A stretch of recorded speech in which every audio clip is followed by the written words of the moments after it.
Le titre du message, c'est « Trop heureux ou trop heureux ». Et probablement, lorsque je vais en parler, je vais m'enfarger en le disant parce que ce sont deux thèmes qui se ressemblent. Trop heureux ou trop heureux. En fait, c'est une antithèse, deux choses qui s'opposent complètement. C'est un message qui va élever beaucoup la personne de Jésus. Parce que Jésus est le centre de notre foi. Et si, dans notre cheminement chrétien, on ne saisit pas bien la personne de Jésus, bien, il y a des chances que le diable nous mette en échec dans certains aspects de notre vie. Et ce n'est pas la volonté de Dieu. Alors, juste avant d'entrer profondément dans le message, on va demander au Seigneur Jésus de nous conduire par son Saint-Esprit. Seigneur, ce matin, nous sommes ici pour entendre ta parole. Nous sommes pendus à tes lèvres, Seigneur, et nous voulons que ton Saint-Esprit parle à nos cœurs ce matin. Il y a quelque chose que ton Saint-Esprit veut communiquer. On le voit, Seigneur, dans toutes les manifestations. Alors, donne-nous de le recevoir. Ouvre nos cœurs. S'il y a des fardeaux, Seigneur, nous te les confions maintenant, afin que nous puissions recevoir. S'il y a des troubles, des soucis, quoi que ce soit, quelle que soit la déconcentration, nous te le remettons, Seigneur, afin d'avoir l'esprit tranquille, l'esprit paisible et recevoir cette dimension céleste que tu as pour nous ce matin. Nous le demandons au nom de Jésus. Amen. Donc, trop heureux ou trop heureux? Lorsque Jésus a paru sur la terre, il a montré une chose. Il a montré qu'il était merveilleux à tous égards. Okay? Sa personne était merveilleuse. Ses œuvres l'étaient aussi. Examinez toutes les œuvres de Jésus, toutes étaient merveilleuses. L'accomplissement de la croix, œuvre ultime, est aussi une œuvre merveilleuse. Alléluia. Et pendant son ministère terrestre, en tout cas à la lumière de la lecture qu'on fait des évangiles, on ne peut pas dire que Jésus était le plus loquace au sujet des affaires de la vie de ses disciples. On n'entend pas vraiment Jésus parler des affaires de la vie de ses disciples. Okay? Ce qui démontre que les disciples de Jésus n'étaient pas ses potes. Nous non plus. Nous ne devrions pas être les potes de Jésus. Mimi en a parlé lorsqu'il a prêché il y a 2 semaines. Ils étaient les disciples et lui, le maître. Amen. Et tout un maître. Il n'existe aucun aspect de sa vie dans lequel il n'a pas été parfait et merveilleux. Bien des théologiens se sont interrogés là-dessus, ont scruté, même des athées ont scruté la vie de Jésus et son ministère, et ils ont découvert que tout était parfait et merveilleux. Alors bien sûr, Jésus a suscité de l'incompréhension, parce qu'il était Dieu et il s'exprimait d'une certaine manière, notamment l'incompréhension chez sa mère et sa famille. J'ai déjà fait un message pour démontrer à quel point Marie, la mère de Jésus, était dans l'incompréhension. Elle avait raison d'être dans l'incompréhension. Mais toutefois, c'est parce qu'elle ne comprenait pas pleinement les Écritures. Mais même malgré son apparent détachement envers sa famille, envers les siens, même dans cet apparent détachement, il s'est montré parfait et merveilleux. En réalité, si un disciple était en tout point semblable à Jésus, il serait haï. Si quelqu'un était parfaitement comme Jésus, il serait haï. Parce que celui dont les regards sont tournés vers les choses d'en haut devient comme un étranger sur la terre. Et quelles sont les réactions qu'on a envers les étrangers? Ils dérangent, n'est-ce pas? Si quelqu'un était comme ça, il passerait pour être heureux, trop heureux, ou trop heureux. Okay? Mais c'est comme ça que Jésus a passé sur la terre, comme un étranger qui semblait trop heureux. Tellement qu'il ne faisait aucun cas des dangers qui le guettaient. Ça se demandait, il est tellement heureux qu'il ne voit pas ce qui se passe. Il n'a pas l'air conscient de ce qui se passe. D'un autre côté, si Jésus avait été trop heureux,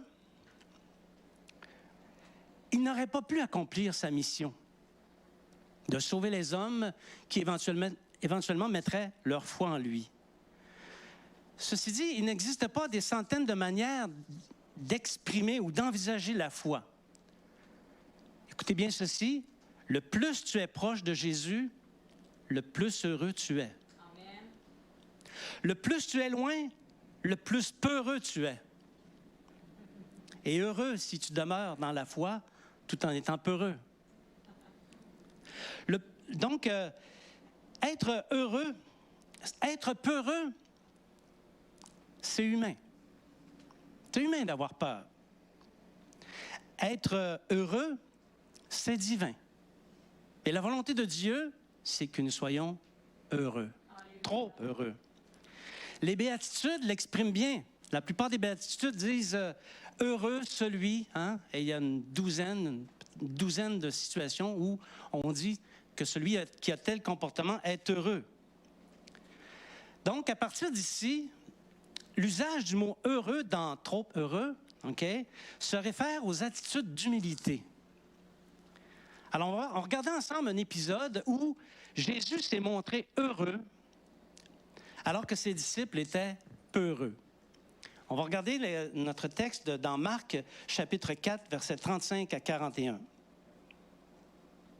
Ce même jour, sur le soir, Jésus leur dit, « Passons à l'autre bord. » Après avoir renvoyé la foule, ils l'amenèrent dans la barque où il se trouvait. Il y avait aussi d'autres barques avec lui. Il s'éleva un grand tourbillon et le flot se jetait dans la barque au point qu'elle se remplissait déjà. Et lui, il dormait à la poupe, sur le coussin. Ils le réveillèrent et lui dirent, « Maître, ne t'inquiètes-tu pas de ce que nous périssons? » S'étant réveillé, il menaça le vent et dit à la mer, « Silence, tais-toi! » Et le vent cessa, il y eut un grand calme. Puis il leur dit, « Pourquoi êtes-vous peureux? Comment n'avez-vous point de foi? » Ils furent saisis d'une grande frayeur et ils se dirent les uns aux autres, « Quel est donc celui-ci à qui obéissent même le vent et la mer? » Alors que le bateau menace de sombrer dans les profondeurs de la mer, Jésus dort tranquillement. J'essaie d'imaginer la scène, ça m'est difficile. Il dort sur le confortable coussin. Je sais pas, mais allô Jésus? On va mourir. T'es pas un peu trop heureux? Un peu trop heureux? Après son intervention, c'est Jésus qui dira aux disciples, « Pourquoi êtes-vous trop heureux? » Trop heureux ou trop heureux? Telle est la question. Alors, si notre Maître nous invite à être heureux, trop heureux, comment doit s'accomplir notre conduite ou s'aligner notre conduite? Quelles sont les principales peurs que doivent affronter les disciples? Comment devenir heureux, trop heureux? C'est le sujet de ce matin.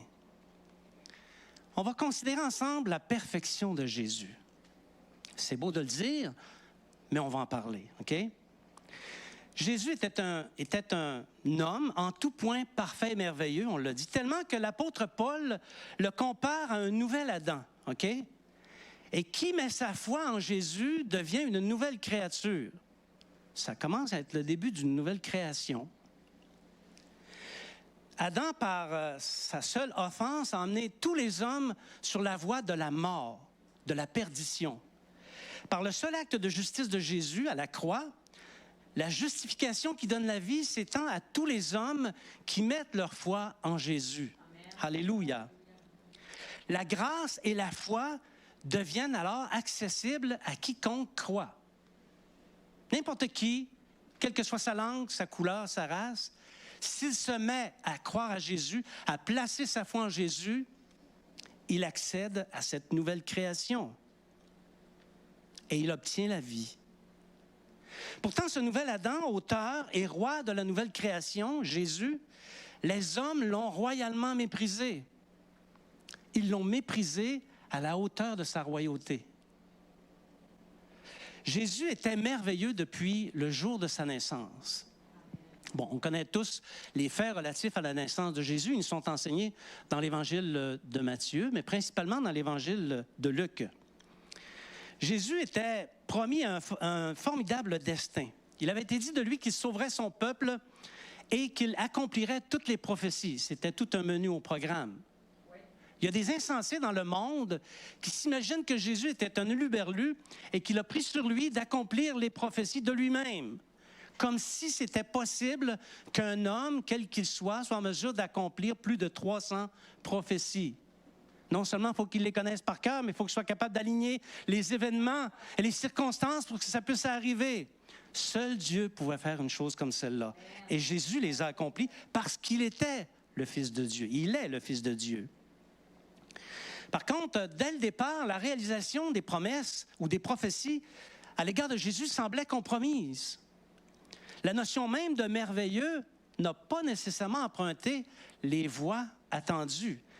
Regardez Ésaïe, chapitre 53, versets 2 à 3. « Il s'est élevé devant lui comme une faible plante, comme un rejeton qui sort d'une terre desséchée.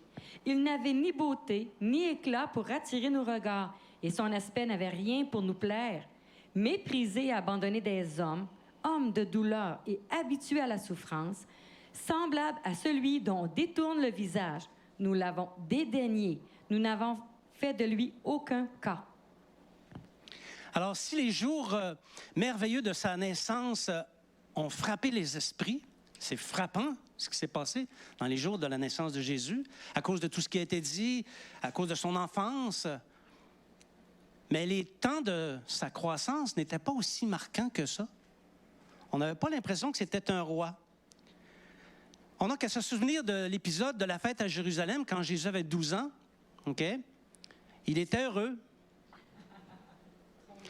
Il n'a pas jugé bon de dire à ses parents, « Je vais rester un petit peu plus longtemps pour parler avec les docteurs de la loi. » Il n'a pas cru bon non plus d'informer les docteurs de la loi que ses parents étaient en voyage, qu'ils se rendaient là. Non. Il était mobilisé par le Saint-Esprit. Et il devait faire ce qu'il devait faire avec les docteurs. Alors, parce qu'il était mobilisé par le Saint-Esprit, il a fortement donné l'impression qu'il n'était pas en phase avec son temps. Il a donné l'impression qu'il était ailleurs, comme les heureux. Avant même que Jésus commence son ministère public, l'apôtre Jean rapporte le premier miracle qu'il a fait. Et vous savez où ça s'est produit? C'est aux noces de Cana, dans Jean 2, chapitre 1 à 5. 3 jours après, il y eut des noces à Cana en Galilée. La mère de Jésus était là, et Jésus fut aussi invité aux noces avec ses disciples. Le vin ayant manqué, la mère de Jésus lui dit, « Ils n'ont plus de vin. » Jésus lui répondit, « Femme, qu'y a-t-il entre moi et toi? Mon heure n'est pas encore venue. » Sa mère dit au serviteur, « Faites ce qu'il vous dira. » Déjà, Jésus suscitait la foi des gens. Et en réalité, sa mère, Marie, ne savait pas encore que Jésus pouvait faire des miracles. C'était son premier miracle, la noce de Cana. Cependant, elle connaissait toutes les choses qui avaient été prophétisées à l'endroit de Jésus. OK? Elle avait foi en Jésus. Ça paraît drôle à dire, hein? Mais Marie avait foi en Jésus.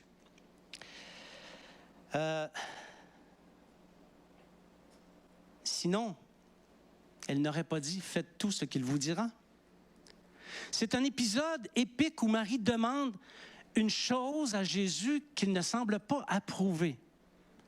Non, parce qu'il lui dit « Qu'y a-t-il entre moi et toi, femme? » Au Québec, on disait « Femme, mêle-toi de ce qui te regarde. » C'est pas tout à fait une manière élogieuse de parler de sa maman, n'est-ce pas? C'est pas une charmante attention, c'est pas un échange nécessairement affectueux, mère-fils, pardon. Néanmoins, malgré qu'il semble montrer son désaccord en disant ça, Jésus passe à l'action et il change l'eau en vin. Et vous connaissez la suite. Il est écrit que suite à ce miracle, ses disciples crurent en Jésus et ils mirent leur foi en lui. Alors, la caractéristique unique de Jésus depuis sa naissance jusqu'au début de son ministère, c'était qu'il était un heureux du royaume des cieux. Amen. Amen. Amen. En passant, la semaine dernière, vous avez raté un paquet d'occasions de dire Amen, OK? Je peux vous le dire, là. Alors, la foi de Jésus était la foi de Dieu, le Créateur. Et son ministère a prouvé qu'il est l'heureuse lumière du monde. Amen. Alléluia. Jésus s'est montré merveilleux dans son ministère. Il est difficile de concevoir ou de penser que les chefs religieux du temps de Jésus lui aient fait la guerre et qu'il l'ait tué. c'est difficile à comprendre parce que Jésus faisait tout à merveille. Il n'a jamais fait le mal. Il n'a jamais commis le péché. Il n'a jamais dit quoi que ce soit qui portait atteinte à la doctrine ou encore au droit qui existait de ce temps-là. Il guérissait tous les malades qui venaient à lui. Tout ce qu'on voit dans les évangiles, c'est que si quelqu'un venait à Jésus, il recevait de sa part la guérison. OK? Il relevait les paralytiques. Lève-toi et marche. Il faisait entendre les sourds. Il faisait voir les aveugles. Il libérait les captifs. Et ça pendant 3 ans à tous les jours. Sa réputation a même dépassé les frontières du pays. On voit un épisode où il se rend à Tyr et il ne voulait pas qu'on le sache. Il est monté à Tyr dans le secret. Toutefois, la nouvelle s'est répandue. Les foules sont venues à lui. Et pendant des jours, les foules sont venues à lui. Puis lui, qu'est-ce qu'il faisait? Il les nourrissait. Il prenait quelques pains, 2, 3 petits poissons, et il les multipliait afin de nourrir toutes ces foules. Et à la fin, il restait 100 fois plus. Et là, ici, c'est une image. 100 fois plus que ce qu'il y avait au départ. On va aller voir maintenant Marc, chapitre 7, verset 37. Ils étaient dans le plus grand étonnement et disaient, « Il fait tout à merveille. Même il fait entendre les sourds et parler les muets. » Ça, ici, c'est l'épisode de Tyr, là, OK? Alors, il a rempli de grands poissons les filets des pêcheurs, qui, la nuit durant, n'avaient rien pris.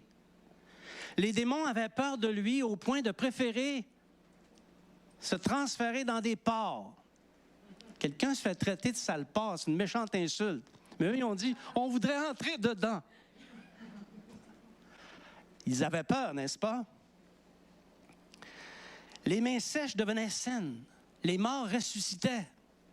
Et lui, il disait, dans Jean 11, 41, 43, « Et Jésus se leva, les yeux en haut, et dit, « Père, je te rends grâce de ce que tu m'as exaucé. Pour moi, je savais que tu m'exauces toujours, mais j'ai parlé à cause de la foule qui m'entoure, afin qu'ils croient que c'est toi qui m'as envoyé. » Ayant dit cela, il cria d'une voix forte, « Lazare, sors! » Alors les prodiges, il les faisait afin que les foules voient la gloire de Dieu et qu'ils croient. C'est pour ça que quand tu rends témoignage à quelqu'un, observe s'il n'y aurait pas un besoin et accomplis par la foi le prodige qui va rencontrer le besoin. Témoigne, agis. Et la foule à qui tu témoignes va croire. Jésus a manifesté l'amour de Dieu. Et il faisait le bien partout où il passait.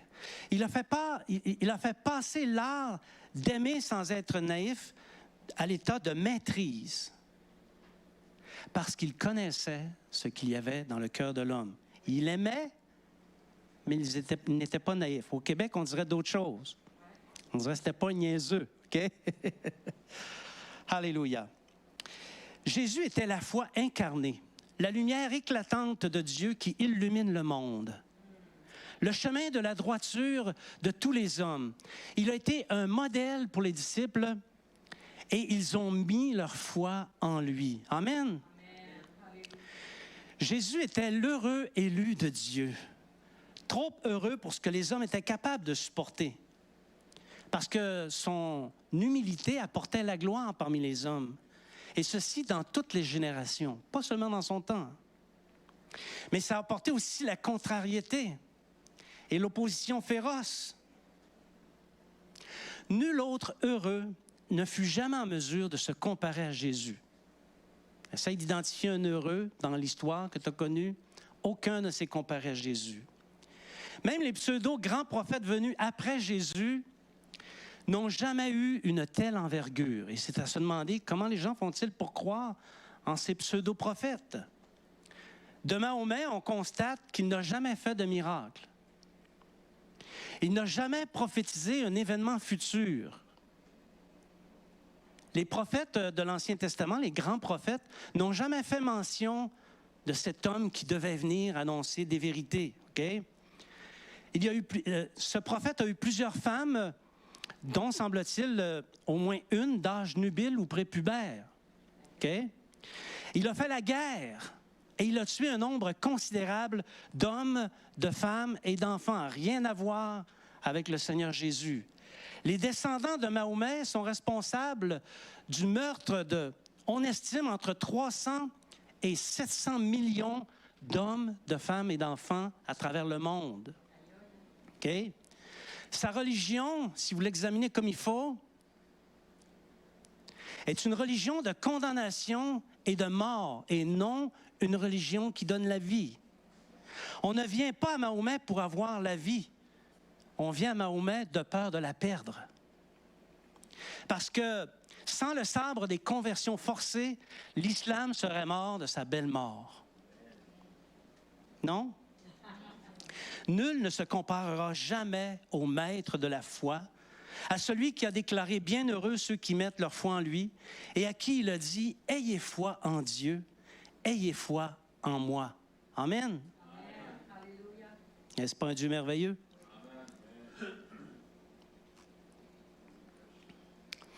Jésus était merveilleux dans son entrée en gloire. Il a fait des promesses à ses disciples à qui il a démontré les plus grandes manifestations d'amour. Et ensuite, il est monté vers Dieu jusqu'à ce que la nuée vienne le dérober des yeux de ses disciples. Et de là-haut, il a été reçu par Dieu. Il s'est assis à la droite de Dieu sur son trône. Et de là, il règne dans la gloire. Et il travaille à faire de tous les ennemis de Dieu son marchepied. Tous les anges sont à son service.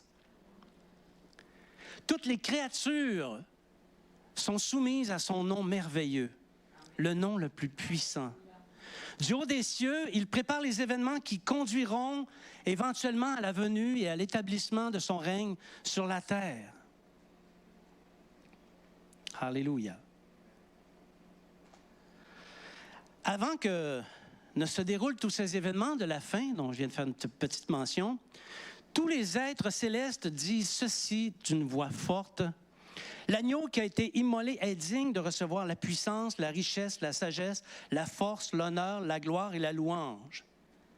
Et dès que ça est dit, dès que cette proclamation-là est faite, toutes les créatures qui sont dans le ciel, sur la terre, sous la terre, sur la mer, et tout ce qui s'y trouve, disent d'une voix forte, à celui qui est assis sur le trône et à l'agneau soit la louange, l'honneur, la gloire, la force, au siècle des siècles. C'est tout un Seigneur. Alors Jésus combat maintenant pour nous. Il combat pour nous depuis les cieux très hauts, en accomplissant la promesse qu'il a faite à ses disciples, à l'effet qu'il serait avec nous tous les jours de notre vie jusqu'à son retour ou jusqu'à la fin du monde.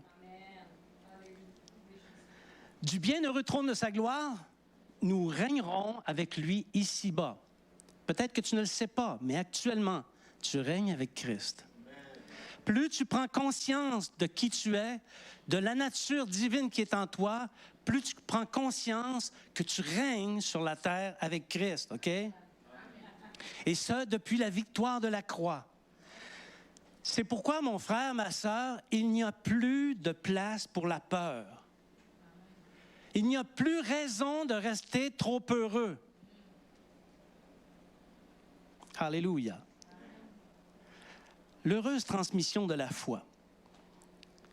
Donc, avant sa mort et sa résurrection, Jésus avait déclaré une chose étonnante qui fait encore réfléchir les chrétiens aujourd'hui. Il avait dit, dans Jean 14, 12, « En vérité, je vous le dis, celui qui croit en moi fera aussi les œuvres que je fais, et il en fera de plus grandes, parce que je m'en vais au Père. » Donc, ce que Jésus dit, c'est qu'on accomplirait des choses comme il a fait, des prodiges, des signes, des miracles, des guérisons, les mêmes œuvres que lui, même plus grands que lui.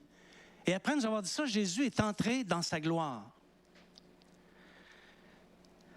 Dès les débuts de l'Église, Jésus a accompagné ses disciples qui ont propagé la bonne nouvelle par tout le monde. Il y a 2-3 ans, j'avais lu les écrits des 3 premiers siècles de l'Église, et je peux vous dire qu'il y en a eu de l'évangélisation dans le monde.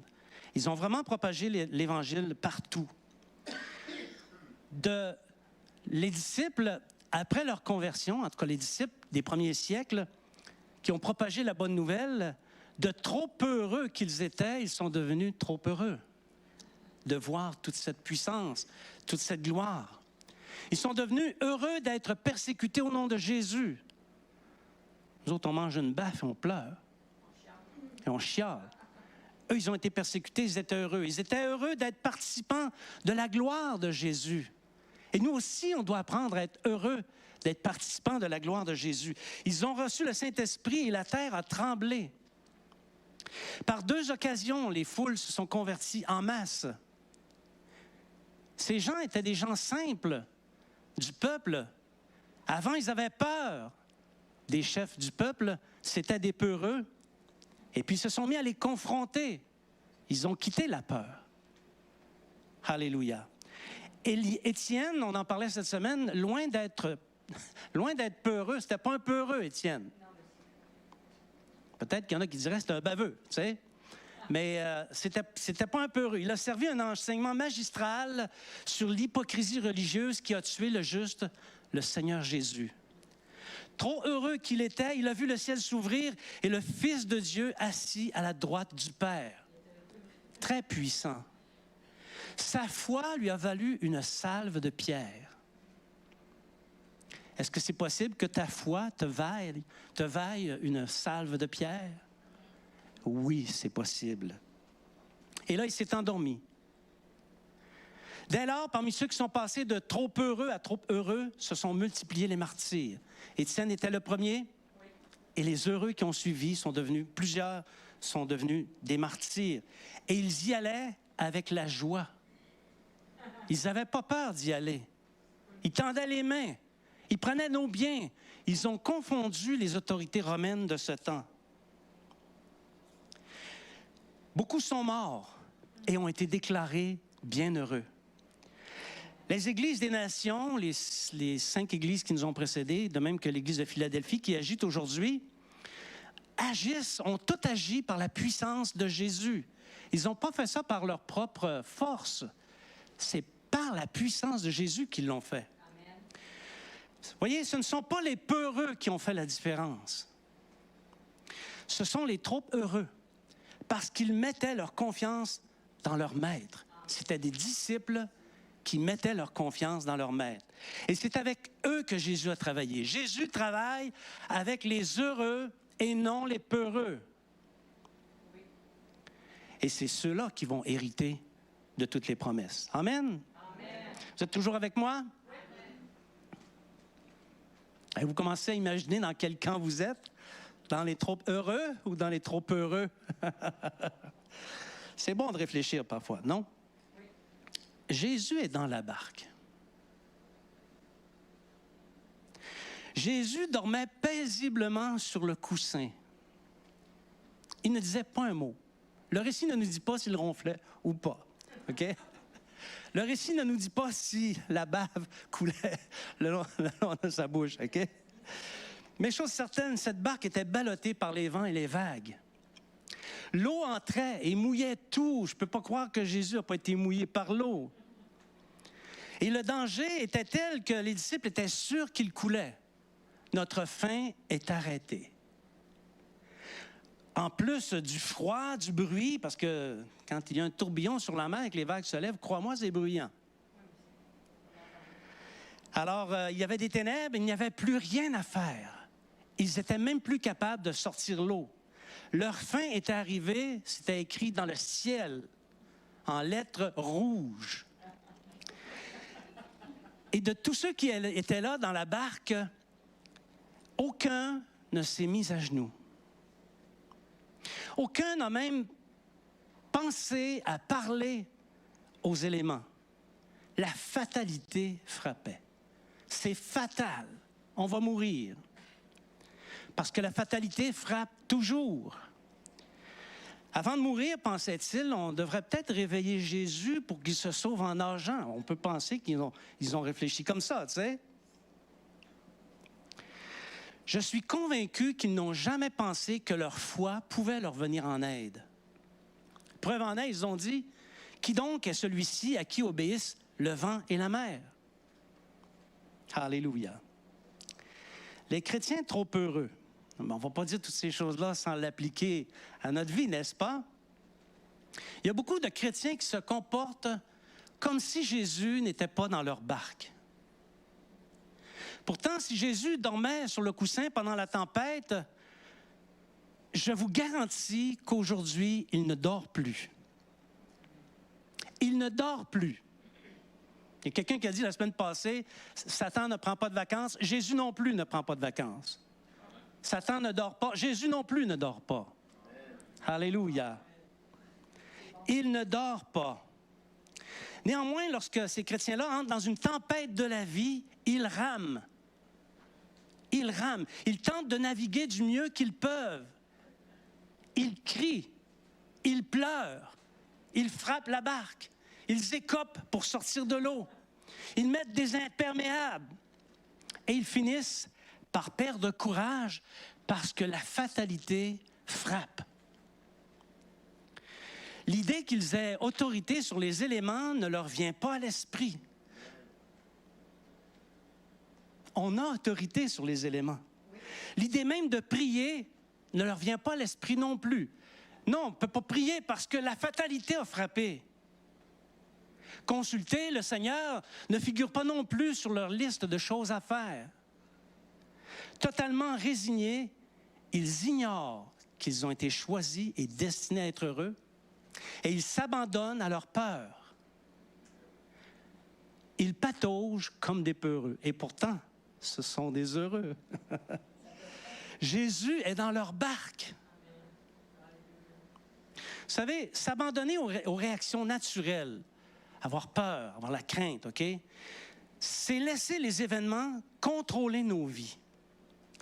C'est être peureux et ça vient avec le temps à anéantir la foi.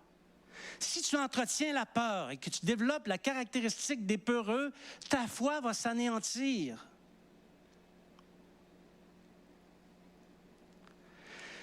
L'abandon aux réactions naturelles, c'est souvent le produit d'un orgueil. OK? On est tous orgueilleux. Dis-moi pas que tu n'es pas orgueilleux. Le simple fait que tu me le dis, c'est parce que tu l'es, OK? On est tous un peu orgueilleux. Et les chrétiens peureux, pensent inconsciemment, je suis capable. Je suis capable de m'en sortir. Je sais que le Seigneur est là. Mais j'irai seulement si c'est nécessaire. Sauf que quand la nécessité arrive, ils n'y pensent plus. L'insouciance leur fait oublier parce que faire appel à Dieu en toutes circonstances, ça demande de l'expérience. Si tu fais appel à Dieu, à chaque fois qu'arrive une situation difficile, c'est parce que tu es un chrétien expérimenté. Si tu n'y penses pas, c'est parce que tu ne l'as pas expérimenté. Ça demande de l'exercice. Il y a aussi le manque de dépendance à Dieu qui peut être une nuisance. Bon, la dépendance à Dieu, le manque de dépendance à Dieu, ce n'est pas nécessairement de l'orgueil, bien que peut-être ça marche main dans la main l'un avec l'autre, OK? Et la négligence peut expliquer ce manque de confiance. Placer sa confiance dans l'abondance matérielle, l'argent, la sagesse humaine, la vanité, montrer de la négligence, de l'insouciance, etc., ça contribue à l'anéantissement de la foi. Parce que nos yeux sont sur le temporel au lieu d'être sur le surnaturel. Alléluia.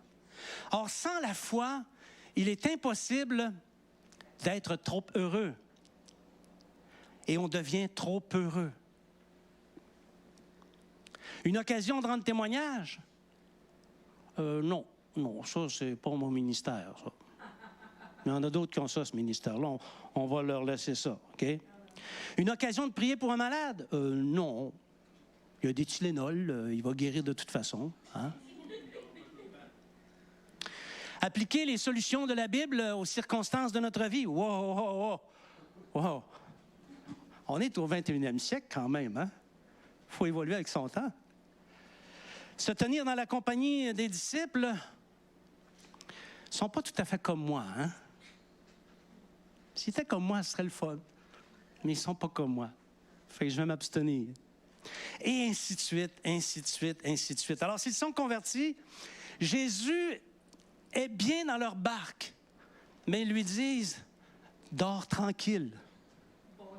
réveille-toi pas. OK? Alors, avant d'être chrétiens, ils étaient peureux. C'était des peureux. Mais après d'être chrétiens, ils sont devenus trop peureux. Parlons maintenant des chrétiens trop heureux. C'est eux qui nous intéressent. Ses disciples croient en Jésus. Ils croient en Jésus. Et ils l'aiment. Ils croient sa parole. Si Jésus a dit quelque chose, ils le croient. Ils croient en son autorité. Ils savent qu'il a de l'autorité. Et c'est pourquoi ils avancent dans une pleine confiance avec Jésus. Ils se souviennent que Jésus a dit qu'il ferait des choses plus grandes que celles qu'il a faites. Peut-on faire des choses plus grandes que Jésus a faites? Je n'ai pas fait de choses plus grandes que celles que Jésus a faites. Et je ne devrais pas être le seul dans cette catégorie. OK? Alors, quand est-ce la dernière fois on a fait un geste de puissance?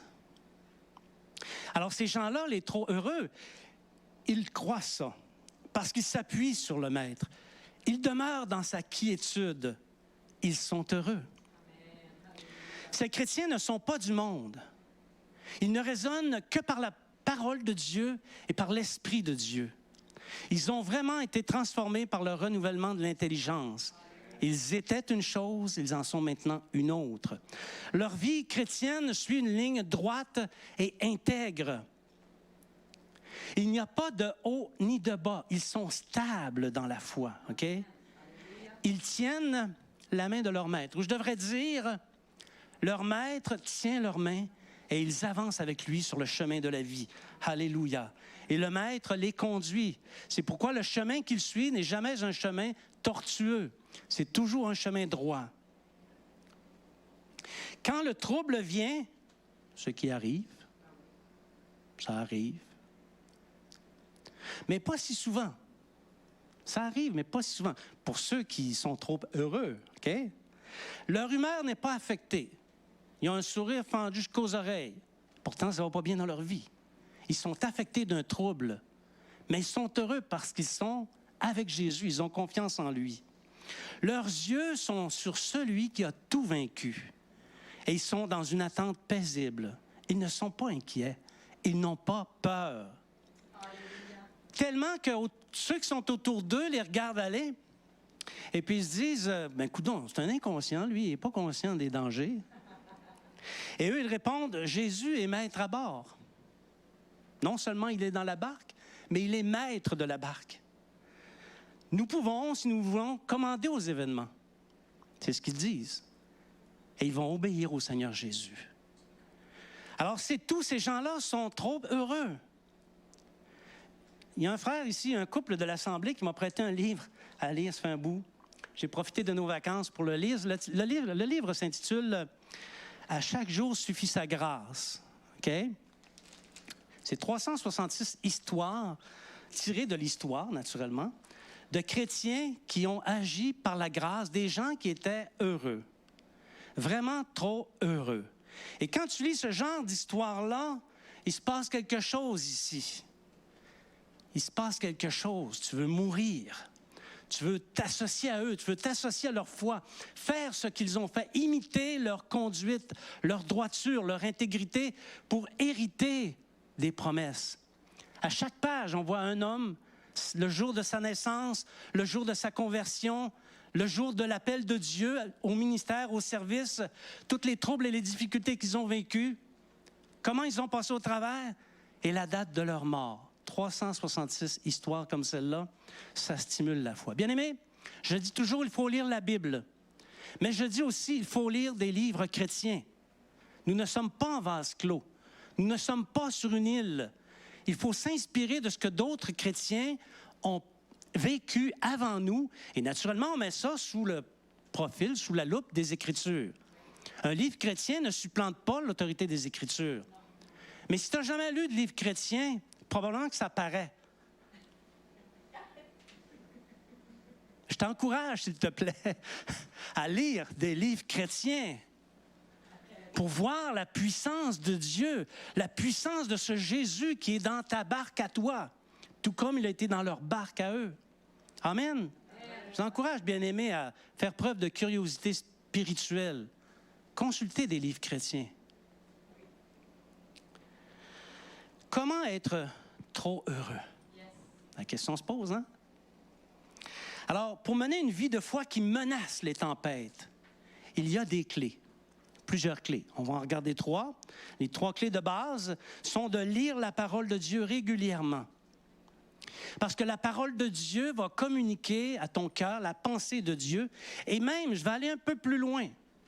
Si tu lis la parole de Dieu à tous les jours, il va y avoir pour toi une communication pour le jour que tu vas passer.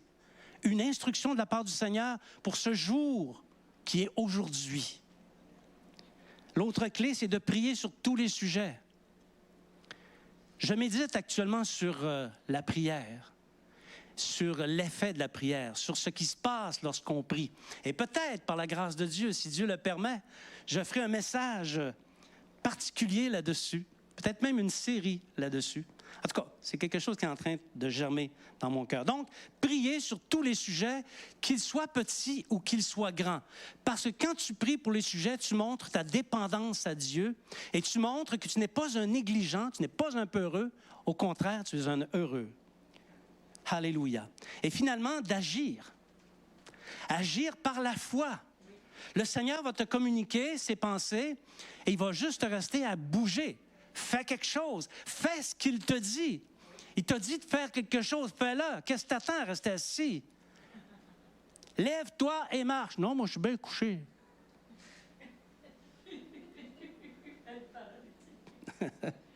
Si tu veux voir Jésus agir, voir la puissance de Jésus et sa gloire, agis. Ces 3 clés garantiront le développement de l'être intérieur qui va se structurer selon le Seigneur. Tu vas devenir quelqu'un qui pense comme le Seigneur et quelqu'un qui est mobilisé par la vérité. Naturellement, ensuite, il faut s'efforcer de mettre les principes qui se trouvent dans la Bible en application dans nos vies. Quand tu lis la Bible, est-ce que tu mets en application ce que tu lis? Ça devrait être un défi pour toi. J'ai lu ça ce matin, aujourd'hui, je vais le faire. Ou à la prochaine occasion, je vais le faire. Et là, tu vas voir la gloire de Dieu. Il faut aussi demeurer à l'occasion, à l'affût des occasions que le Seigneur accorde pour exercer ses principes. Parce que le Seigneur est un homme stratégique, est un Dieu stratégique, devrais-je dire. Il va placer devant toi des circonstances pour que tu mettes en pratique ce qu'il t'a ordonné ou ce qu'il t'a enseigné. Ensuite, fais-le, OK? Il faut également demander au Seigneur d'être utilisé selon les principes dans les Écritures. Demander au Seigneur d'être utile dans son royaume, pas là à ne rien faire. Pas dire à Jésus, enlève-toi de sur le coussin, je voudrais me coucher. Non. Demander au Seigneur d'exercer les talents qu'il a mis en nous. Et ça ne vous rappelle pas un slogan, comme par exemple, grandir par l'esprit, agir pour la vie dans le royaume de Dieu, qui est le slogan de l'Église Esprit et Vie du Royaume. Marc 11, 23-24. Je vous le dis en vérité, si quelqu'un dit à cette montagne, ôte-toi de là et jette-toi dans la mer, et s'il ne doute point en son cœur, mais croit que ce qu'il dit arrive, il le verra s'accomplir. C'est pourquoi je vous dis, tout ce que vous demanderez en priant, croyez que vous l'avez reçu et vous le verrez s'accomplir. Encore une fois, ça parle un peu de la prière, hein? Est-ce que tout ce que tu as demandé à Jésus par la foi s'est accompli? L'as-tu vu s'accomplir? Il y a plusieurs prières dans ma vie que je n'ai pas encore vu s'accomplir. Mais il y a un temps de visitation. Il y a un temps où Jésus visitera et répondra à la prière. Ça a été le thème de la semaine passée, si vous vous en souvenez. Alors là, on voit ceux qui ont écouté avec attention versus les autres. Hein? Alors, bien-aimés, il faut travailler à l'augmentation de notre foi. Examine la foi que tu as. Dis-toi qu'elle est petite. Et dis-toi qu'il faut qu'elle grandisse. Et pour ça, toi, il faut que tu diminues. Il faut adopter les attitudes de l'enfant qui va de l'avant en toutes circonstances parce qu'il sait que le maître est là, il est en avant et qu'il travaille de concert avec lui parce qu'il est un disciple. Et enfin, il faut imiter la conduite de ceux qui ont bien agi, qui ont bien fait en ces circonstances. Regarde les chrétiens autour de toi, ceux qui ont réussi, ce sont ceux-là qu'il faut imiter, OK?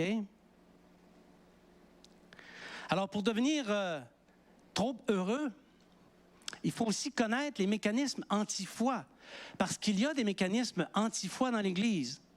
Oui, parce que le diable ne faut pas penser que le diable va nous laisser aller comme ça, là. S'il voit qu'une Église va bien, il va se taper dans le dos. Non, il va activer les mécanismes anti-foi, OK? Alors, pour devenir heureux, il faut connaître ces mécanismes-là. S'éloigner, et dans les récits que je lis, c'est presque tous les récits que je lis ont cette règle, ce principe qui se retrouve, s'éloigner ou se méfier de ceux qui sont en échec ou qui sont stériles dans la foi. Ils sont bien nombreux, les gens qui avancent, mais qui sont stériles dans les œuvres. J'ai une question pour toi. Si tu connais quelqu'un qui a lu tous les ouvrages qui existent dans le monde, sur Internet, sur la Lune et sur Mars, il sait tout ce qui se dit sur la cardiologie, est-ce que tu le laisserais t'ouvrir la poitrine? Ça répond pas fort, hein? Alors, quand un disciple se confie dans un chrétien stérile, c'est exactement ce qu'il fait. OK? Quelqu'un a-t-il mené des personnes au Seigneur? A-t-il ramené des âmes et des cœurs égarés? A-t-il accompagné les autres dans la prière de la victoire? Laisse-le ouvrir ta poitrine. Laisse-le travailler ton cœur. Mais si ça n'a pas été le cas, s'il n'a pas amené des âmes au Seigneur, s'il n'a pas ramené d'une voie d'égarement, ne le laisse pas ouvrir ta poitrine. Tu vas rester sur la table d'opération. Tu t'en sortiras pas. Alors, ce sont quelques trucs pour passer de trop heureux à trop heureux. Amen. Je vais inviter les musiciens. Alors, ce matin, le Seigneur désire que nous considérions avec attention l'état de notre âme en matière de foi. On doit vraiment s'examiner. Sincèrement, ce matin, tu ne devrais pas sortir de cette porte, de cette salle, sans savoir de quelle catégorie de chrétien tu es. Es-tu de la catégorie des trop heureux ou de la catégorie des trop heureux? Il faut que tu le saches. Il y a beaucoup de chrétiens qui diluent la foi parce qu'ils ont horreur de la contrariété, mais aussi parce qu'ils veulent tirer le meilleur profit des deux, le meilleur profit de ce qu'il y a dans le monde, puis le meilleur profit de ce qu'il y a dans la chrétienté, dans le christianisme. Or, écoutez bien ce que je dis, le christianisme sans la croix est une diabolique illusion. Et dans la croix, il y a la mort à soi-même. Amen. Jésus nous invite à réaliser que nous sommes dans la même barque que lui, la barque de la foi. Alléluia. On ne peut pas sortir. Tu es dans la barque, la tempête rugit autour de toi, tu ne peux pas sortir. Mais Jésus est dans la barque et il ne dort plus. Il nous accompagne sur le chemin afin de faire de nous des disciples bienheureux. Oui. Que se lèvent vents et tempêtes, que les vagues s'engouffrent dans la barque au point de la remplir. Si Jésus est là, pas besoin de paniquer. Pas besoin de faire comme les peureux. Si le péril menace, supporte avec joie et confiance en Jésus. Oui. Et si le péril est certain, c'est certain qu'il y a un péril. C'est sûr, OK? Commande aux éléments. Les éléments, c'est peut-être les mauvais esprits, les dominations de ce monde de ténèbres. C'est peut-être quelqu'un qui est le pantin d'une domination quelconque, puis toi, tu t'adresses à la personne au pantin, alors que tu devrais t'adresser à celui qui bouge le pantin. Prends autorité sur les éléments. Commande au nom de Jésus. Et le vent va se taire, la mer va se calmer, et ta situation va entrer dans l'ordre. Et si je dis ça, et si je le dis avec autant d'assurance, c'est parce qu'il y a tellement de gens trop heureux qui ont fait ça. Et ils l'ont fait avec succès, et tous ces gens nous ont précédés. Et lorsque le calme reviendra, Dieu sera glorifié. Et alors nous pourrons agir efficacement dans la foi, en toutes circonstances, et accomplir dans notre vie ce qui plaît à notre Seigneur bien-aimé. Amen. Amen. Je vous invite à vous lever.